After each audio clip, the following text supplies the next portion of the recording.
Hello friends, welcome to Riyas kitchen vibes. ഇന്ന് ഞാനിവിടെ തയ്യാറാക്കാൻ പോകുന്നത് ഒരു മയണൈസ് ആണ്. 1 മിനിറ്റ് കൊണ്ട് മിക്സി വെച്ച് പെർഫെക്റ്റ് ആയിട്ടൊരു മയണൈസ് എങ്ങനെ തയ്യാറാക്കാമെന്ന് നോക്കാം.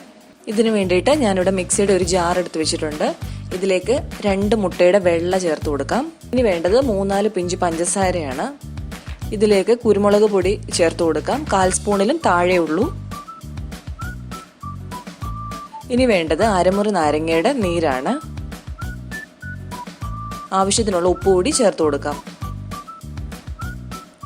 ഇനി ഇതിലേക്ക് 3/4 ഗ്ലാസ് സൺഫ്ലവർ ഓയിൽ ഒഴിച്ചു കൊടുക്കണം.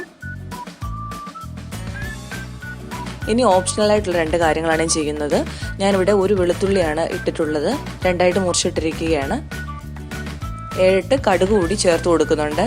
ഇതിട്ടില്ലെങ്കിൽ എനിക്കൊരു മുട്ടയുടെ സ്മെല്ല് പലപ്പോഴും തോന്നിയിട്ടുണ്ട്, അതുകൊണ്ടാണ് ഇത് ചെയ്യുന്നത്. ഇനി നമുക്കിത് മിക്സിയിൽ അടിച്ചെടുക്കാം.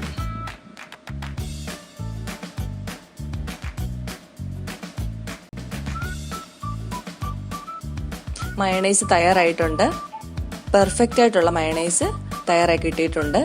അപ്പോൾ ഇനി എപ്പോഴെങ്കിലും മയണൈസ് ആവശ്യമായിട്ട് വരുന്ന സമയങ്ങളിൽ കടകളിൽ നിന്ന് വാങ്ങിക്കാതെ വീട്ടിൽ തന്നെ തയ്യാറാക്കി നോക്കണം. വളരെ ഈസിയാണ്. 1 മിനിറ്റ് കൊണ്ട് നമുക്ക് വീട്ടിലുള്ള സാധനങ്ങൾ മാത്രം ഉപയോഗിച്ച് മയണൈസ് തയ്യാറാക്കാൻ പറ്റും. നല്ല ടേസ്റ്റ് ഉണ്ട് ഇതിന്. കടകളിലെ ടേസ്റ്റ് തന്നെയാണ് നമുക്ക് കിട്ടുന്നത്. പിന്നെ ഇത് ഒരാഴ്ച വരെ ഫ്രിഡ്ജ് സൂക്ഷിച്ചു വെക്കാനായിട്ട് സാധിക്കും.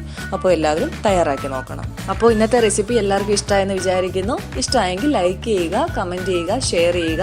പിന്നെ നമ്മളുടെ ചാനൽ ആരെങ്കിലും സബ്സ്ക്രൈബ് ചെയ്തിട്ടില്ലെങ്കിൽ പ്ലീസ് സബ്സ്ക്രൈബ്. ഇനി ഒരു അടിപൊളി ഡിഷുമായിട്ട് നമുക്ക് കാണാം. Thanks for watching.